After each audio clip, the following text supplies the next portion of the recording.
Bom dia, chat! Hoje nós vamos reagir ao sinal WOW. 72 segundos que abalaram as ciências.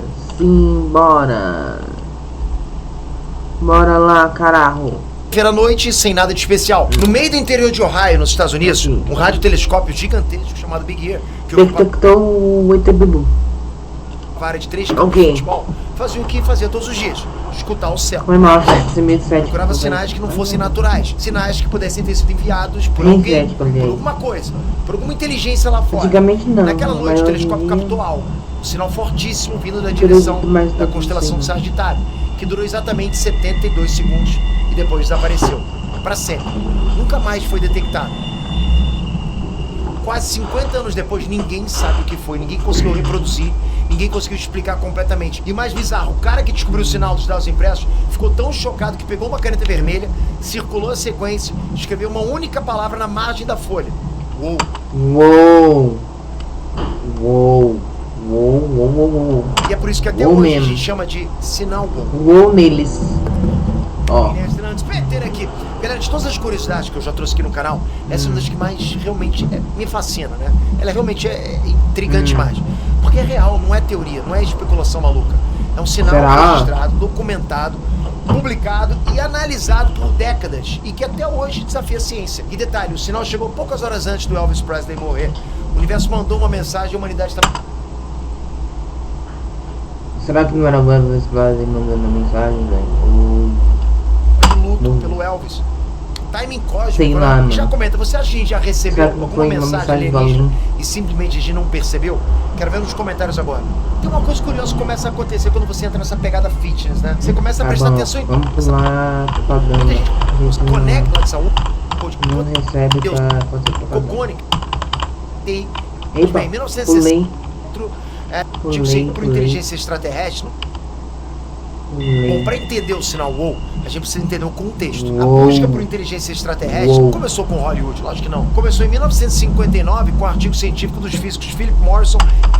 Sério? Que a vida dos ET Bilus começaram a ser procurados por... Não sei se é assim. E Giuseppe Cocone, que propôs vasculhar o espectro de micro-ondas procurando evidências de civilizações extraterrestres. Pois bem, em 1960 o astrônomo Frank Drake fez a primeira busca moderna usando o radiotelescópio de Green Bank. Em 1961 ele organizou a primeira conferência SET. E se tivesse descoberto, iam fazer o quê? Basicamente isso, eu não acredito nessas coisas não, mas imagina se tivesse achado tanta civilização, vocês nós iríamos se comunicar como, velho? Como, chat? Nós iríamos se comunicar. Porque um não entender um do outro. Inaugurando a busca como um campo científico sério, ok? E a ideia era simples e poderosa.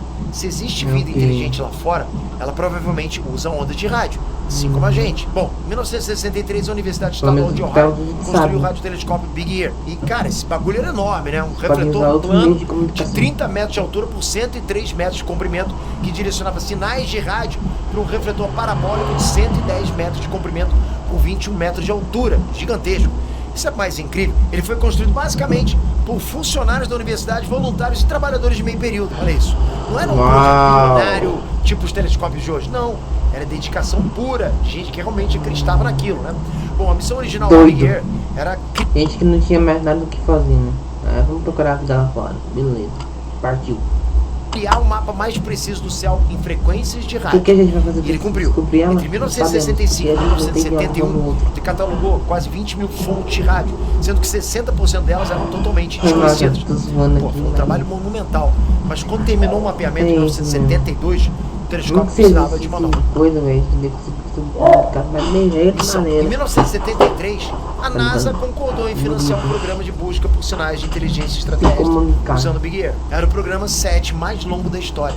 Funcionou por 22 anos consecutivos, ininterruptos, mas o orçamento era mínimo. Jerry Emmon, numa entrevista de 2016, resumiu a situação, abre aspas. A gente operava com um orçamento ridículo, não tinha dinheiro para pagar ninguém, por isso todo mundo era voluntário. A frequência que eles mais monitoravam era de 1420 MHz, conhecido como linha do hidrogênio. Por que essa frequência, Peter? Porque o hidrogênio é o elemento mais abundante do universo. Então, se uma civilização quisesse mandar uma mensagem para o cosmos, faria sentido usar a frequência do elemento mais comum.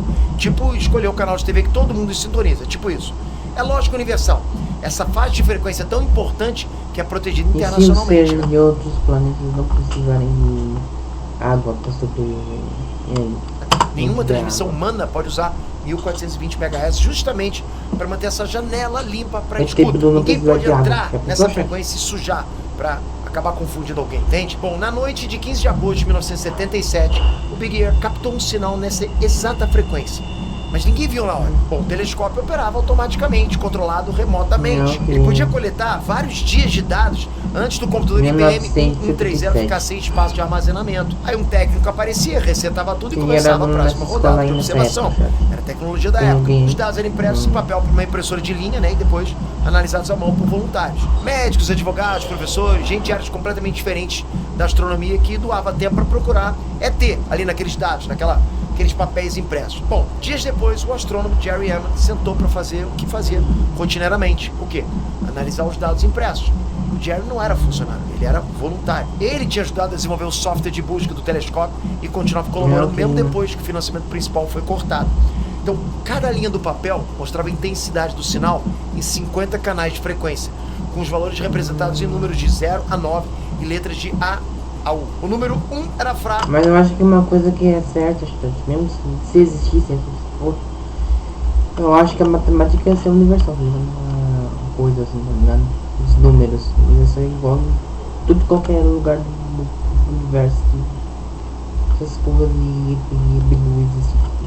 E a letra U Acho que era o pelo menos os máximo. números O seriam sinal tudo 30 igual. vezes mais forte que o ruído de fundo. Quando o Emma bateu o olho na sequência 6EQUJ5, ele congelou. Ele mesmo disse anos depois: meu mal podia acreditar. Eu olhei pro printout e fiquei tão empolgado que escrevi a palavra wow sem pensar. Então assim, o U significava que por alguns segundos o sinal atingiu a intensidade máxima que o sistema conseguia registrar. Era absurdamente forte, forte demais para ser ruído, entende? Forte demais para ser interferência. Peita, mas o que é essa sequência 6EQUJ5? É uma mensagem? Não. Muita gente confunde isso. A sequência não é o conteúdo do sinal, né? É a medição da intensidade ao longo do tempo. Tipo um gráfico numa linha só. O sinal subiu, 6EQ1, atingiu o pico U e depois caiu, J5. E isso é exatamente o padrão que você esperaria ver se uma fonte de rádio fixa no céu passasse pelo campo de visão do telescópio conforme a Terra gira, percebe? É consistente com uma origem cósmica real. Ok. E aqui vem um detalhe Aí tudo técnico bem. que quase ninguém Tranquilo. menciona e que torna o mistério ainda mais intrigante. O Big Ear tinha 2 feed horns, né, que são tipo 2 antenas que observam a mesma faixa do céu com os 3 minutos de diferença. Se um sinal vinha de uma fonte real do espaço, ele deveria aparecer nos 2 feed horns. As galáxias de rádio do levantamento original apareciam nos 2, mas o sinal WOW apareceu em só um. Isso significa que nos 3 minutos entre a passagem de um feed horn e outro, o sinal já tinha desaparecido, ou seja, era algo extremamente breve e transitório. Algo que deve ter ultrapassado a Terra, sei lá, um sinal. Apareceu e sumiu numa janela curtíssima. O sinal durou 72 segundos, que era exatamente o tempo que o Big Ear levava para varrer um ponto específico do céu. Ou seja, o sinal durou o máximo que o telescópio conseguiu observar. Pode ter durado mais, pode ter durado menos, mas a gente nunca vai saber. Por quê? Porque o Big Ear simplesmente passou por aquele ponto e seguiu adiante, continuou. E depois, Pedro, silêncio total. O próprio Eman voltou ao mesmo ponto do céu dezenas de vezes. Nada.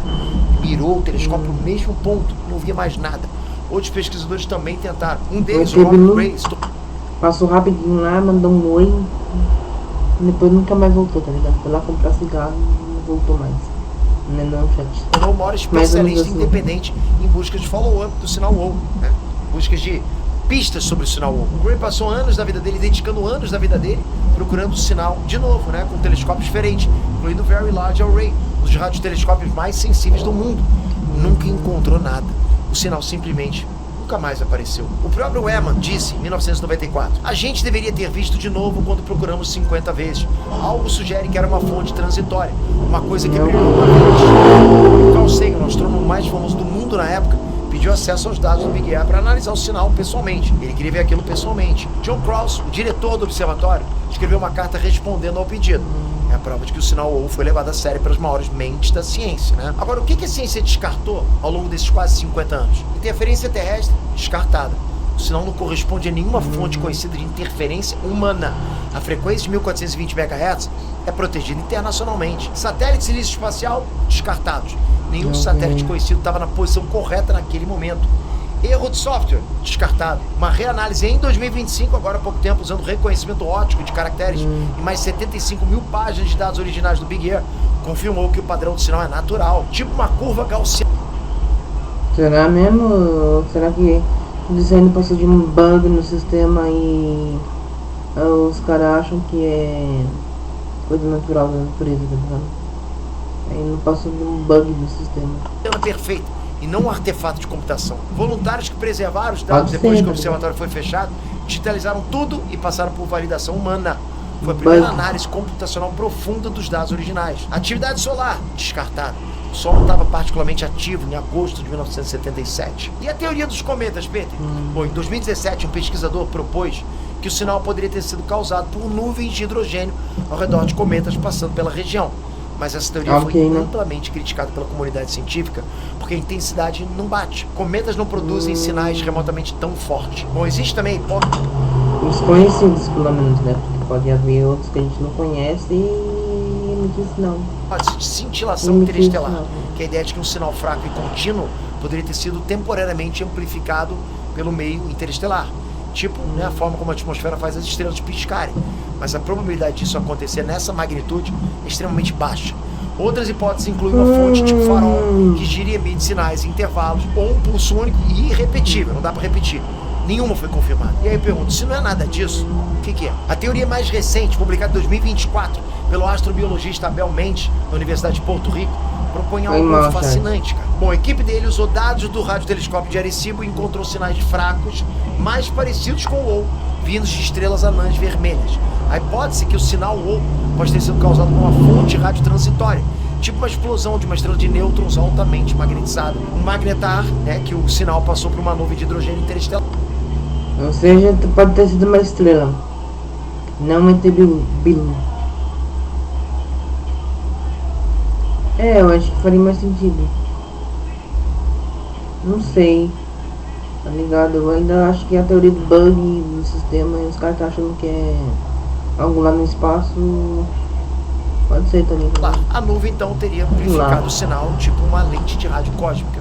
E aí criou um pulso único, fortíssimo. Bom, essa teoria é elegante, plausível, mas mesmo os autores admitem, ok? Abre aspas.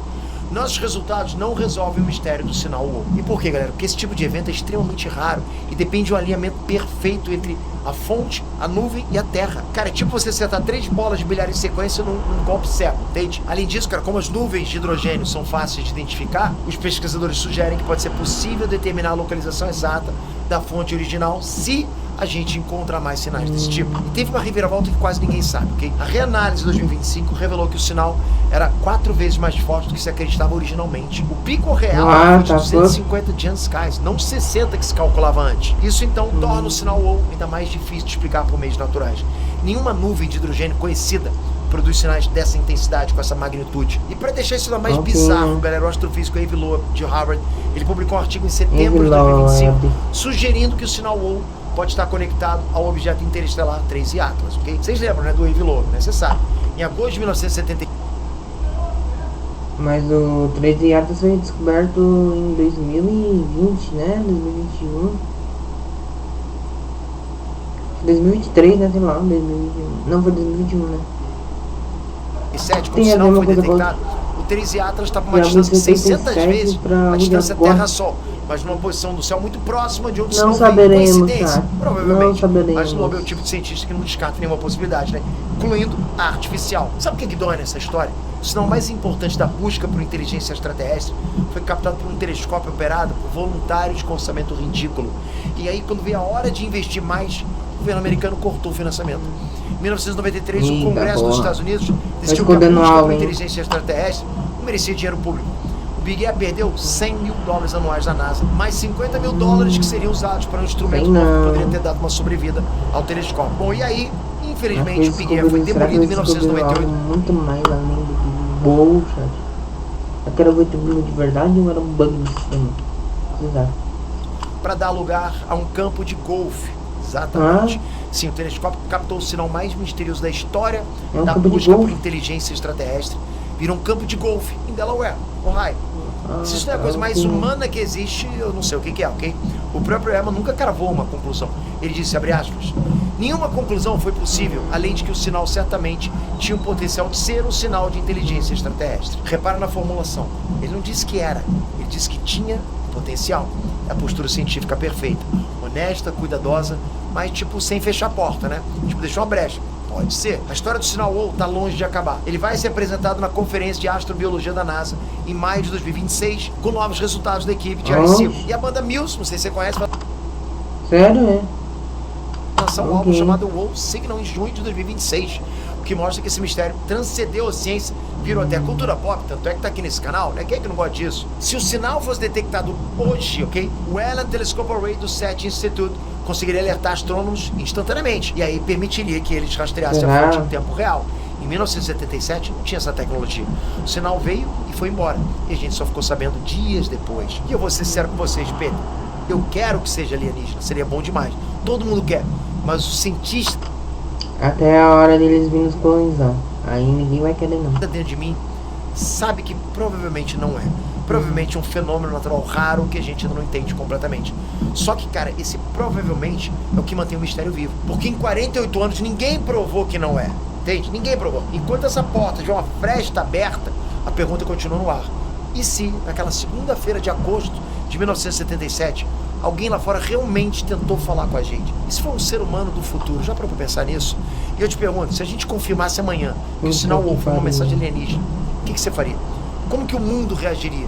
A humanidade está pronta para essa resposta? Comenta aqui embaixo. Ó, sentiu o cabelo mais ralo com entradas e com queda? Isso é sinal para você fazer sua consulta manual. Quem quiser se inscrever no canal, se inscreva, dá uma força aí.